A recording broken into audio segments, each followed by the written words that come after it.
ala alihi wa sahbihi wa mawala. Wallahu ta'ala fi kitabihil karim. Bismillahirrahmanirrahim. Ya ayyuhalladzina amanu kutiba 'alaikumus shiyam kama kutiba 'alal ladzina min qablikum la'allakum tattaqun. Shadaqallahu al-azim. Puji dan syukur kita ucapkan kehadirat Allah.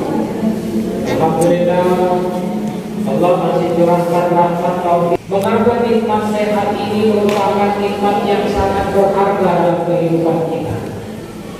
Ibu bapak jamaah yang dirahmati Allah, terkadang kita ini terlena. Begitu masih muda, masih tua, masih sehat, masih perkasa, lupa bersyukuri nikmat sehat yang Allah berikan kepada kita. Di suatu saat ketika sudah Allah uji, Allah titipkan penyakit dalam tubuh kita, Allah titipkan penyakit asam urat kita cuma baru ingat sama Allah. Baru 2 rakaat ibu sudah mulai gelisah, selonjor kanan, selonjor kiri. Belum lagi Allah titipkan penyakit kolesterol naik, gula naik, tensi naik, kantong kering. Baru mulai kita ingat, ternyata nikmat sehat ini adalah nikmat yang sangat berharga dalam kehidupan kita. Dan nikmat sehat ini Bapak Ibu adalah nikmat kunci dalam menjalankan kehidupan kita. Rumah yang kita punya, mobil mewah yang kita punya, istri cantik, uang banyak, pangkat bahkan jabatan yang kita punya, semua itu tidak ada manfaatnya dalam dunia ini kalau seandainya Allah sudah cabut nikmat sehat dari badan kita. Hari malam hari ini yang mampu bersyukuri nikmat yang diberikan kepada Allah pasti tambah nikmat ini. Tapi jika kita yang hadir ini lalai, yang hadir ini kufur, dan pandai bersyukuri nikmat yang diberikan kata Allah, jangankan aku tambah, malah sebaliknya kata Allah, sesungguhnya ajar bersama la in syakartu la azidannakum wa la in kafartum inna azabi lasyadid. Ramadan yang kemarin yang kita lakukan sepertinya baru kemarin kita berpuasa. Jangankan Ramadan yang kemarin, Ramadan tahun lalu yang kita lakukan sepertinya baru kemarin kita tinggalkan. Tapi ternyata ibu bapak yang dirahmati Allah, tidak terasa malam hari ini kita sudah masuk malam Ramadan yang teratas. Maka pantas Rasulullah pernah mengingatkan, Rasulullah pernah berwanti-wanti sama kita. Apa kata Rasulullah? Umatku nanti di suatu zaman umatku akan merasakan bahwa waktu itu berlalu begitu cepat. Sekarang sudah kita rasakan. 1 tahun bagikan 1 bulan kata Rasul. 1 bulan bagikan 1 minggu. 1 minggu bagikan 1 hari. 1 hari bagikan 1 jam. Dan 1 jam kata baginda Rasulullah bagikan 1 menit. Dan 1 menit bagikan kita memegang bara api. Siapa yang sanggup di antara kita yang memegang bara api yang begitu panas? Begitu kita sedang langsung kita bukan. Itulah kata Rasulullah, nanti di suatu zaman umatku akan merasakan bahwa waktu itu berlalu begitu cepat. Sekarang sudah kita rasakan Bapak. Dan kalau seandainya umatku sudah merasakan waktu itu berlalu begitu cepat, ini kata Rasulullah bahwa itu merupakan tanda-tanda kiamat itu sudah semakin dekat. Kalau tanda-tanda kiamat sudah semakin dekat, cuma satu pesan Rasulullah, apa itu? Umatku berbanyak amal ibadah kepada Allah. Tidak ada pesan Rasulullah, cuma satu, umatku berbanyak amal ibadah kepada Allah. Kenapa Rasulullah mengingatkan kepada kita supaya kita meningkatkan amal ibadah kepada Allah? Karena kita tidak tahu maut itu kapan akan menjemput kita. Maka sebelum maut menjemput kita diperintahkan diingatkan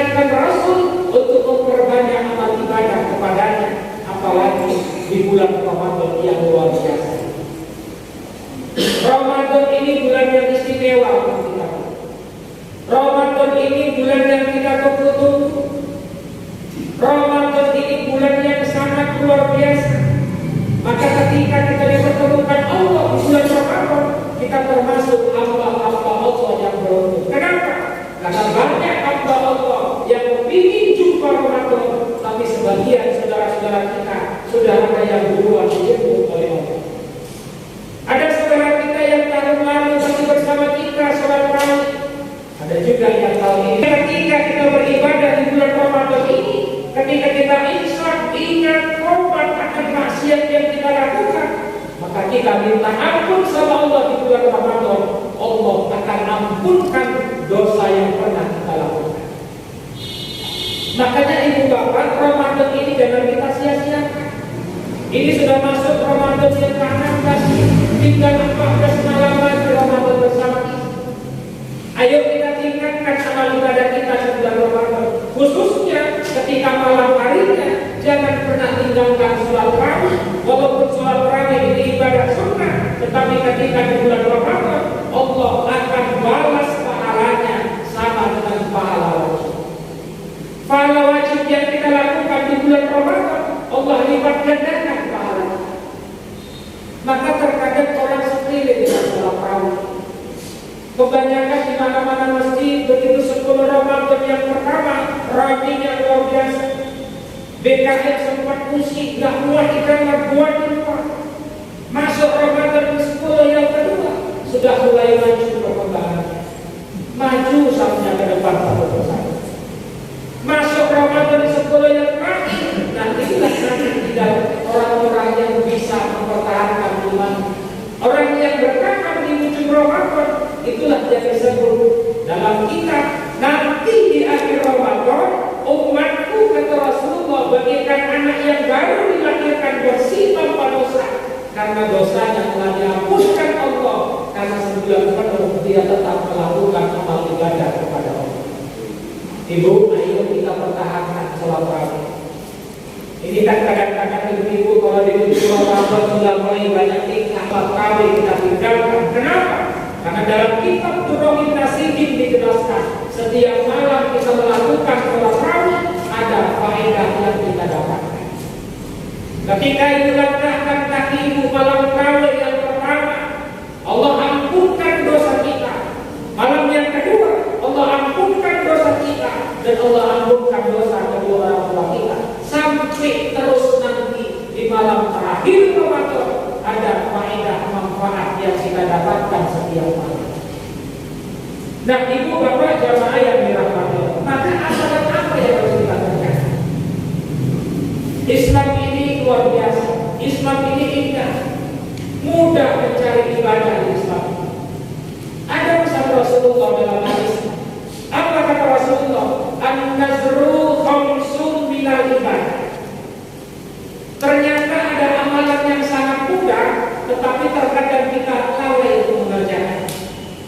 Apa amalan yang sangat mudah itu? Ada 5 hal kata Rasulullah yang ketika kita pandang saja, ini kata Rasulullah ibadah. Apa yang 5 hal itu? Pertama kata Rasulullah, an-nazru ilal Qur'an ibadah.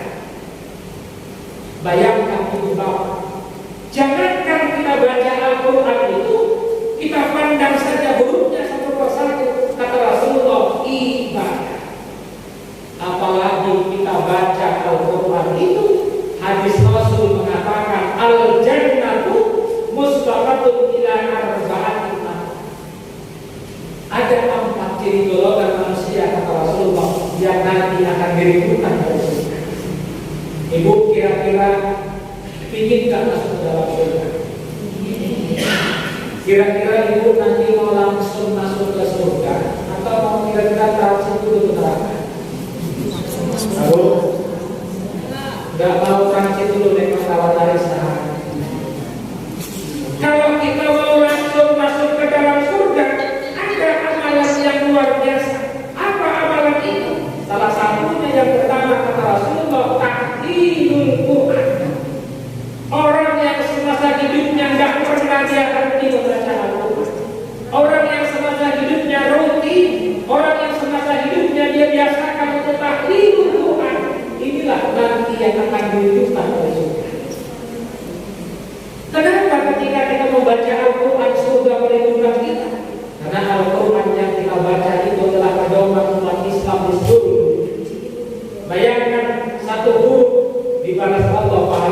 10 kali lipat ganda. Inilah yang harus kita ubah pola hidup kita. Ayo rutinitaskan kita setiap saat untuk tahlil Quran, apalagi di bulan Ramadan yang luar biasa. Habis sholat tarawih kita buat lingkaran, buat tadarus. Saya sudah mulai heran Pak Hadir, hampir setiap masjid anak-anak kita, apa yang kita dapatkan rupanya? Orang yang rajin membaca Al-Quran, yang pertama yang kita dapatkan, Allah akan bukakan pintu rezeki kita. Inilah yang tanpa kita sadar. Yang kedua, orang yang rajin membaca Al-Quran, Allah akan mudahkan segala urusan. Yang ketiga, orang yang rajin membaca Al-Quran, begitu kita keluar dari rumah, kita langkahkan kaki kita untuk beraktivitas di rumah, Allah perintahkan malaikat untuk mengawal kita. Allah hindarkan kita dari musibah dan bencana. An-nazru wal-walidai ibadah. Apa itu?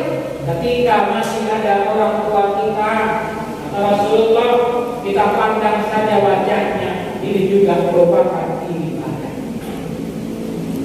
Oleh karena itu jangan pernah kita melawan orang tua kita. Ibadah. Jangan pernah kita durhaka. Jangan pernah sakiti hati orang tua kita. Jangan pernah ucapan kita membuat orang tua kita tersinggung.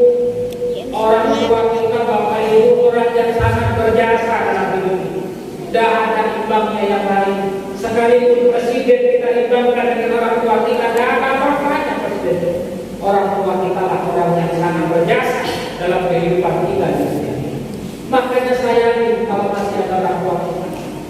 Jangankan kita berikan baju lebaran, jangankan kita kasih uang setiap bulan, jangankan kita kasih uang satu bulannya.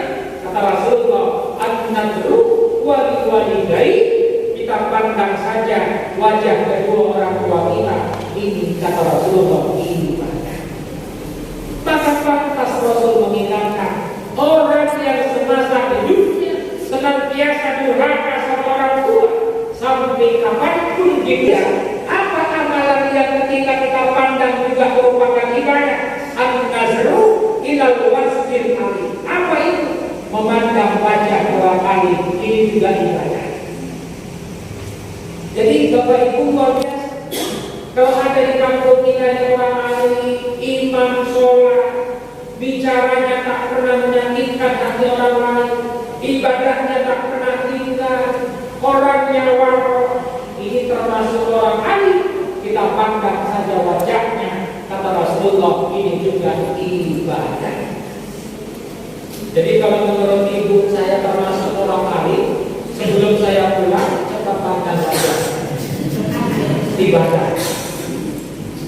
Yang keempat, apa amalannya ketika kita pandang juga ibadah? An-nazru ilal jannah.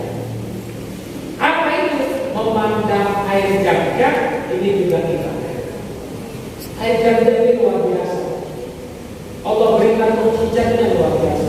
Ketika panas kering tidak pernah air jam-jam kering. Ketika hujan lebat tak pernah air jam-jam keluar. Makanya ketika kita minum air jam-jam tidak perlu pakai gelas besar, gelasnya kecil. Disunahkan kita ketika sebelum minum air jam-jam niatkan dalam hati, karena air jam-jam yang kita minum itu bisa menjadi obat. Niatkan dalam hati. Kalau sudah 10 tahun tidak punya keturunan, minum air jam-jam, niatkan dalam hati. Ya Allah, dengan minum air jam-jam ini ya Allah berilah keturunan, minum Bismillahirrahmanirrahim. Insya Allah apa yang kita niatkan dikabulkan oleh Allah. Maka air jam-jam itu gak mesti pakai harus gelas besar. Tidak tentu kita minum, tapi sebelum kita minum harus kita niatkan dalam hati, karena luar biasanya Allah berikan istimewa dengan air jam-jam. Jangankan kita minum, kita pandang saja air jam-jam itu juga ibadah. Ibu bapak jamaah yang dirahmati Allah. Terakhir, apa amalan yang ketika kita pandang juga merupakan ibadah? Kata Rasulullah, an-nazru ilal Ka'bah. Apa itu? Memandang Ka'bah. Ini juga kata Rasulullah ibadah. Kenapa memandang Ka'bah? Karena Ka'bah yang kita pandang itu adalah pedoman umat Islam di seluruh dunia. Ka'bah yang kita pandang itu adalah nomor 1 umat Islam. Begitu begitu kita sholat, kita menghadap ke Ka'bah. Begitu kita berangkat haji, berangkat umroh, kita menghadap ke Ka'bah. Maka ketika orang yang beribadah di tanah suci, begitu dia dipandangnya Ka'bah secara langsung, tanpa dia sadari, terkadang menetes air matanya, terharu dia bisa memandang Ka'bah Allah langsung di tanah suci. Lalu bagaimana dengan kita ini yang belum punya rezeki, yang belum bisa berangkat ke tanah suci, tidak bisa kita pandang Ka'bah Allah langsung? Bagaimana caranya? Ya paling tidak bapak ibu beli gambar Ka'bah besar-besar, ibu bikinkan, taruh di rumah ibu. Begitu ibu keluar dari kamar, ibu pandang gambar Ka'bah itu, ibu niatkan dalam hati, ya Allah, begitu ku pandang gambar Ka'bah ini, mudahkan rezekiku ya Allah, agar aku bisa berangkat ke tanah suci. Ini juga ibadah. Maka kalau orang tua berumah di rumahnya itu pasti ada gambar Ka'bah, ada sejadah kecil yang gambarnya Ka'bah dipajang di rumah. Kenapa? Karena orang tua dulu tidak paham. Begitu kita pajang gambar Ka'bah di rumah kita, ada manfaatnya. Ternyata memandang Ka'bah itu juga ibadah. Jadi kalau tidak ada lagi gambar Ka'bah yang model ambal-ambal itu, paling tidak ibu belinya gambar Ka'bah, ibu bikinkan, ibu pasang di rumah ibu. Ini juga merupakan ibadah. Ketimbang gambar-gambar yang tak bermanfaat,